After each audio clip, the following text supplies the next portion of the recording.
Hello दोस्तों, स्वागत है आपका अपने YouTube चैनल ट्यूटर पॉलिश पर। और दोस्तों, हमेशा की तरह मैं हूं आपका दोस्त और होस्ट प्रभा सिंह। तो दोस्तों, जैसा कि मैंने आपसे वादा किया था कि बहुत जल्द वीडियो लेकर आऊंगा आपके लिए फाउंडेशन कोर्स का, तो लीजिए वीडियो हाजिर है। और दोस्तों, अब मैं आपके लिए बताऊंगा इंग्लिश लैंग्वेज और आपका जो इंडियन कल्चर है उस रिलेटेड कुछ क्वेश्चंस के बारे में। तो दोस्त, फाउंडेशन कोर्स का पेपर रहेगा और इसमें आप इंग्लिश लैंग्वेज के बारे में जानेंगे। इसके पहले वाला वीडियो मैं बना चुका हूँ, मैंने आपको हिंदी भाषा के बारे में बताया हुआ था। अब मैं आपके लिए बताने वाला हूँ इंग्लिश लैंग्वेज के बारे में। इस तरह से आपके फाउंडेशन कोर्स का आपको एक आइडिया लग जाएगा कि कैसे क्वेश्चंस आपके लिए आने वाले हैं। चाहे आप किसी भी यूनिवर्सिटी से हो, चाहे बरकतुल्लाह हो, चाहे DAV हो, या कोई भी यूनिवर्सिटी हो आपकी मध्य प्रदेश की। तो ये शुरू करते हैं आज का वीडियो। तो आप स्क्रीन पर जैसा कि देख रहे हैं, लिखा हुआ है part B, English language and Indian culture. Part B क्यों लिखा हुआ है? इसीलिए क्योंकि दोस्तों, आपको जो पेपर रहेगा फाउंडेशन कोर्स का, अगर मैं बरकतुल्लाह की ही बात करूं BO की, तो सेम डे में ही दोनों सब्जेक्ट के पेपर आपके हो जाएंगे। फर्स्ट क्वेश्चन है हमारा दोस्तों, रविन्द्रनाथ एक वेल नोन पोइट है, कहाँ से हैं? तो जैसा कि आप लोग जानते हो टैगोर साहब के बारे में,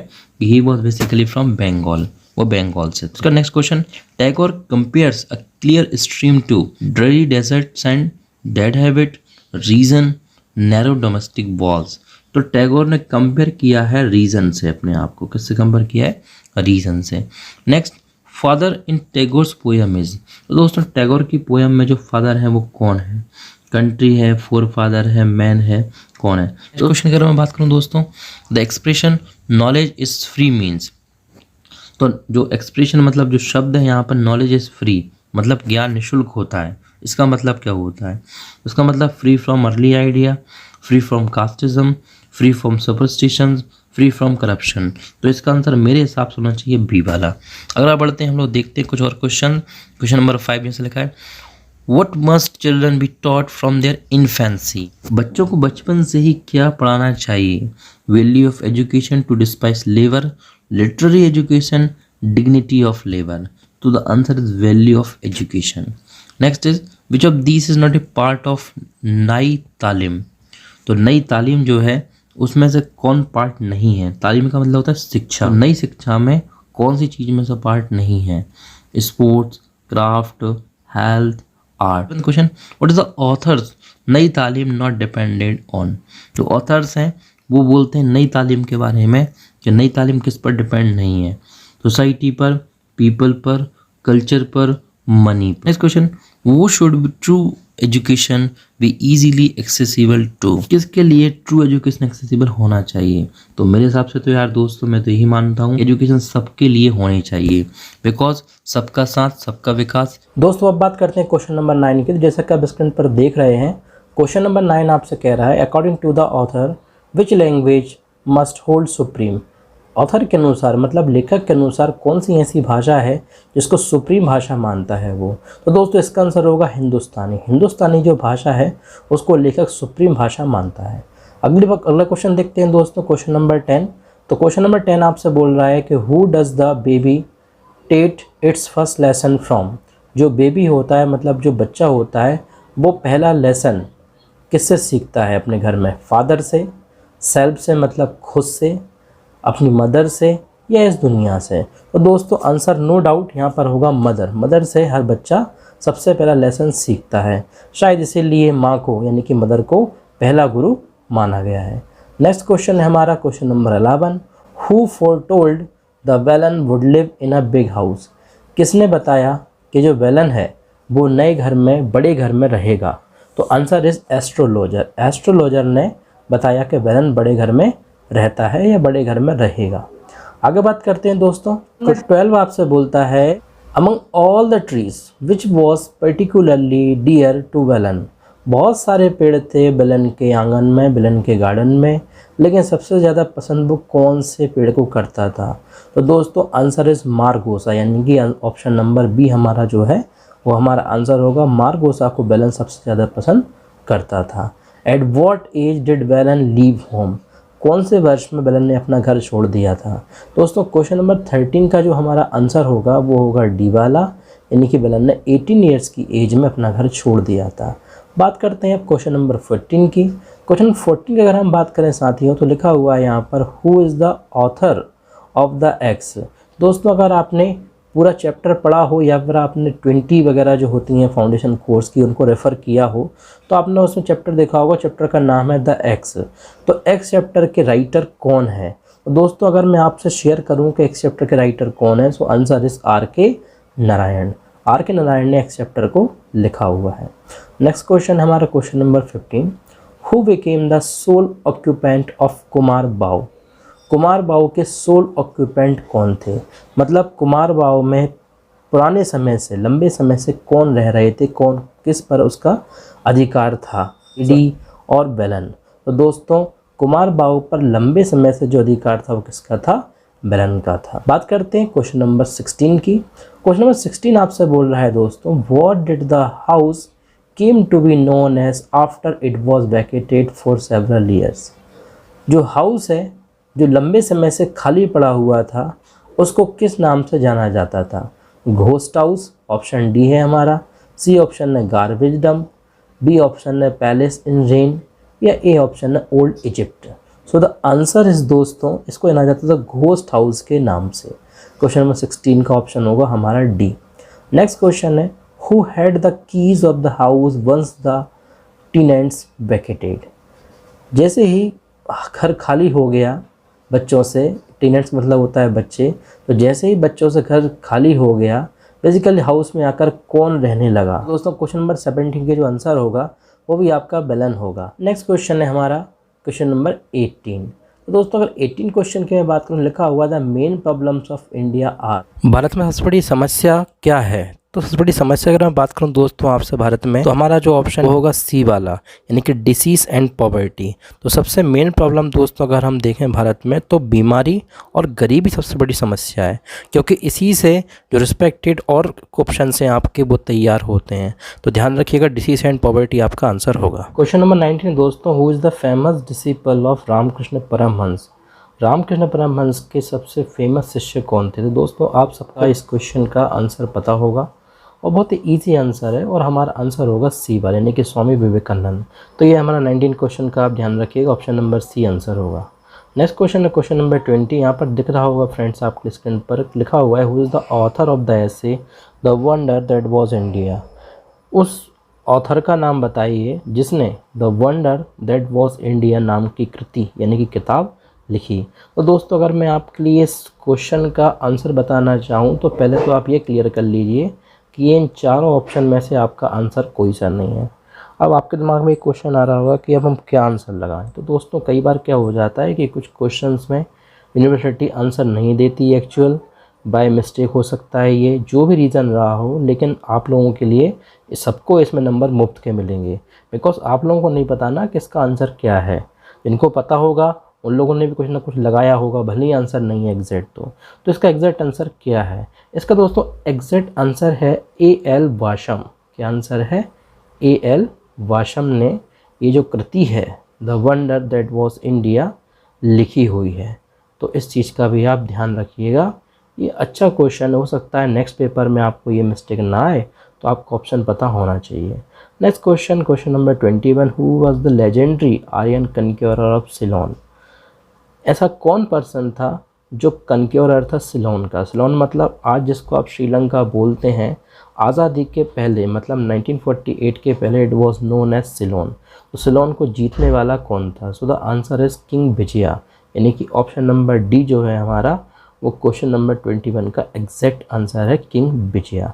अगर बात करते हैं क्वेश्चन नंबर 22 की, who was the mother of Kauravas? दोस्तों ये भी बिल्कुल बेसिक क्वेश्चन आपके लिए आया हुआ है, जैसा कि ये क्वेश्चन था क्वेश्चन नंबर 19। वैसे बिल्कुल बेसिक क्वेश्चन, अगर आप में रामायण महाभारत इन चीज़ों में आप इंटरेस्ट रखते हो और स्पेशली आपने अगर महाभारत कभी देखी हो टीवी पर, तो आपको याद होगा कि कौरव जो हैं उनकी माता का नाम था गंधारी। क्या नाम था? गंधारी। पांडवों की माता का नाम था कुंती, कौरवों की माता का नाम था गंधारी। तो गलती से भी दोस्तों कुंती मत लिख देना, गंधारी आंसर है। और गंधारी कौन थी? कौरवों की माता थी। कहाँ की राजकुमारी थी? अगर क्वेश्चन ऐसा आता है तो आप ध्यान रखिएगा, गंधारी का जो नाम है वो जहाँ से बिलोंग करती थी उसी के नाम पर रखाया गया। तो गंधारी बिलोंग करती थी गंधार देश से, इस बात का भी ध्यान रखिएगा। आगे बढ़ते हैं क्वेश्चन नंबर 23 की ओर और देखते हैं हमारा क्वेश्चन क्या है। According to the author, what is one of noblest heritage? Author के अनुसार सबसे नोबलेस्ट हेरिटेज क्या है? So the answer is Vyasa Mahabharata. सबसे नोबलेस्ट मतलब सबसे कीमती, सबसे पूजनीय भारत की हेरिटेज यानी कि भारत की संस्कृति में माना जाता है तो वो है दोस्तों व्यास जी की महाभारत। क्योंकि महाभारत एक इस तरह की रचना है जो पहली बात तो दोस्तों के ओरिजिनली हुई है। दूसरी बात अगर मैं आपसे बात करूं तो महाभारत हमको इस समाज के बारे में बताता है कि सोसाइटी कैसी होती थी एक समय। महाभारत हमको पॉलिटिकल सिचुएशंस के बारे में बताता है और तो और दोस्तों महाभारत हमको ऐसे कई कल्चर्स के बारे में ही बताता है जो अपने आप में कई बार ऐसे माना जाते कि सुपरस्टिशियस होते थे, मतलब जिन पे विश्वास करना ठीक नहीं था फिर भी लोग विश्वास करते थे। मतलब नंबर 24 की बात करते हैं। लिखा हुआ है यहाँ पर what has change the simple pattern of early home life. Early home life जो है उसके सिंपल पैटर्न को इनमें से कौन से फैक्टर ने चेंज कर दिया है?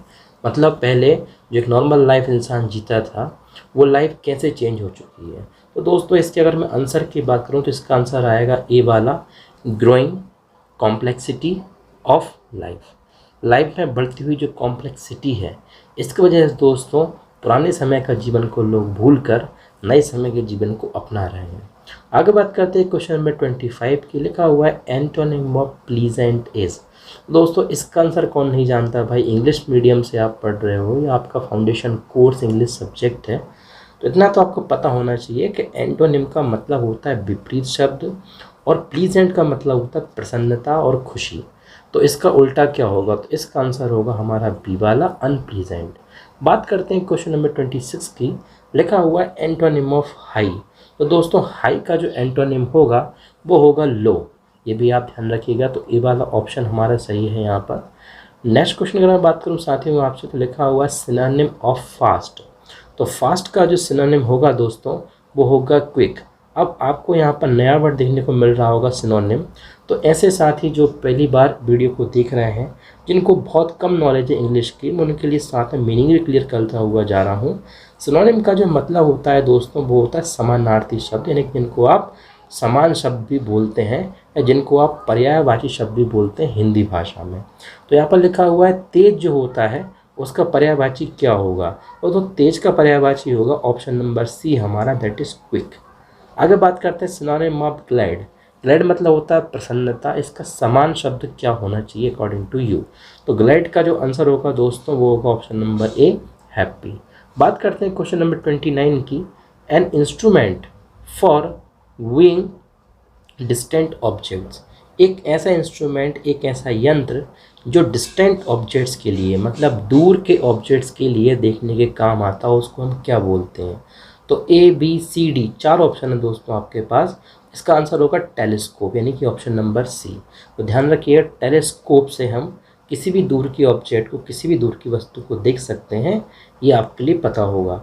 ऐसे स्टूडेंट जो साइंस फील्ड से हैं मतलब जिनका बीएससी वगैरह चल रहा है, जिनका सब्जेक्ट है फिजिक्स वगैरह, उनको तो ये आंसर बहुत ईजीली वो कर सकते हैं। बात करते हैं क्वेश्चन नंबर 30 की दोस्तों।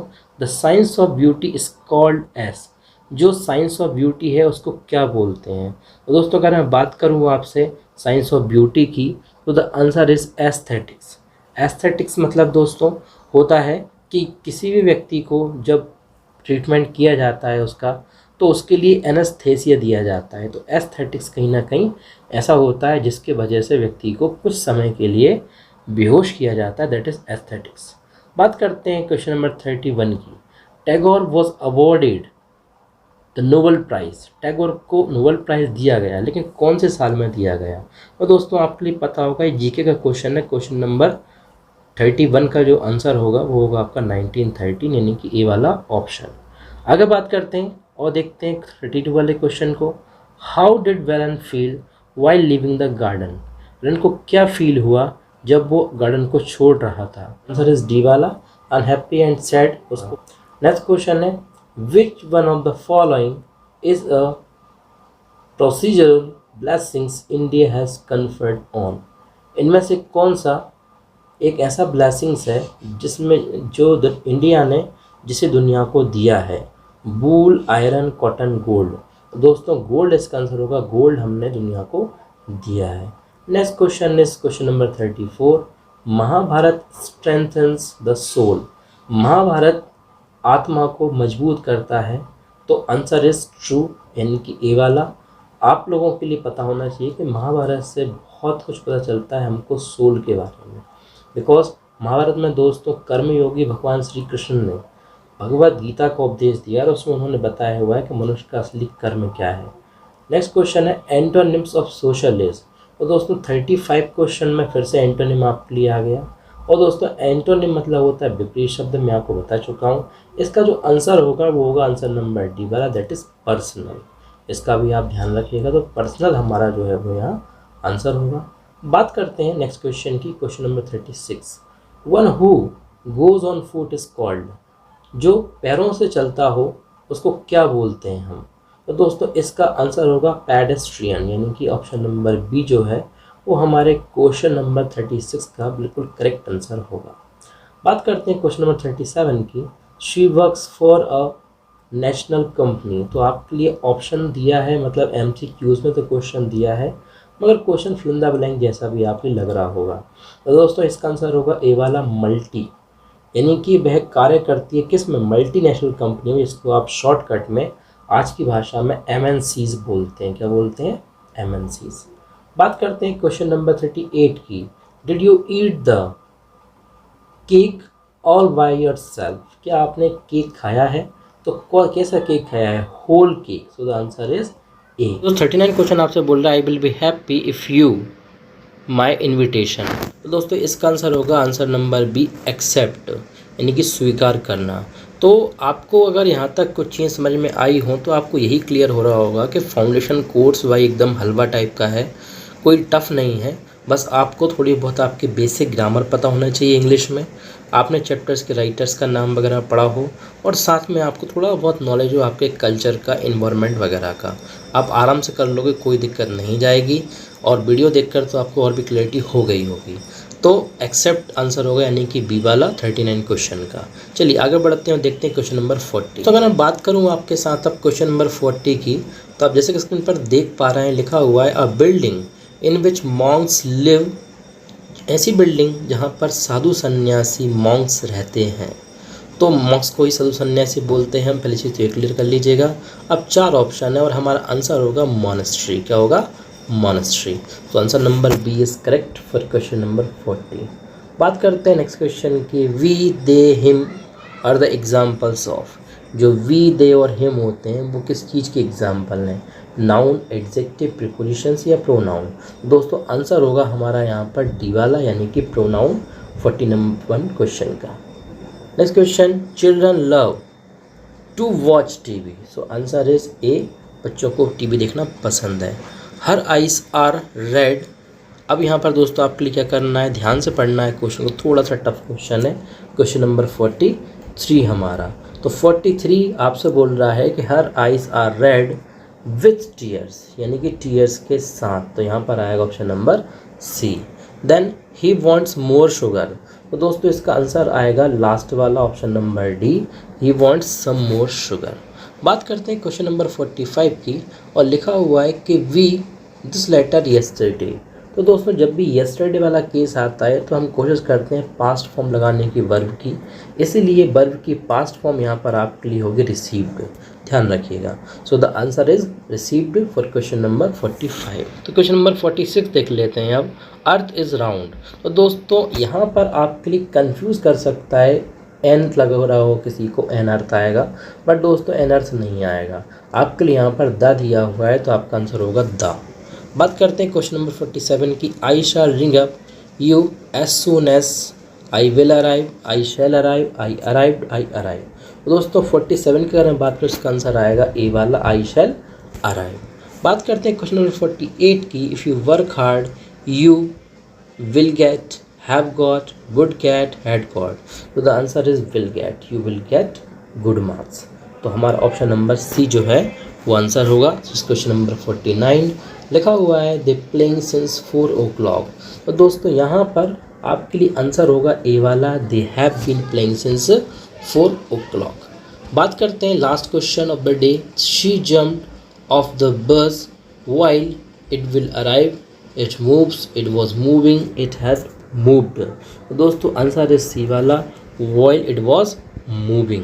जब बस चल रही थी तो उसने जंप कर दिया बस में से। तो दोस्तों इस तरह से आपको समझ में आ रहा होगा कि पूरा ग्रामर का खेल है भाई। बहुत इजी क्वेश्चंस हैं। इसके पहले मैंने जो हिंदी का पार्ट दिया था उसमें भी बहुत इजी चीज़ें मैंने बताई हुई थी। तो आपने अगर वो वीडियो नहीं देखा हुआ है तो आप उस वीडियो को जाकर देख सकते हैं प्लेलिस्ट में जाकर। और दोस्तों आपका इस वीडियो से रिलेटेड जो भी डाउट हो, जो भी प्रॉब्लम, आप हमें कमेंट करके बताइए, जिससे हम और बेहतर आपके लिए कंटेंट प्रोवाइड कर सकें। अगर वीडियो अच्छा लगा तो वीडियो को लाइक कीजिएगा। और हाँ, अगर आप नए हैं इस चैनल पर, पहली बार इस वीडियो को देख रहे हैं, तो चैनल को सब्सक्राइब जरूर कर लीजिएगा, क्योंकि ऐसा कंटेंट आपके लिए रेगुलरली यहाँ पर मिलता रहेगा। मिलता हूँ नेक्स्ट वीडियो में, तब तक के लिए अपनों का ख्याल रखिए और देखते रहिए ट्यूटर पॉलिश। जय हिंद, वंदे मातरम।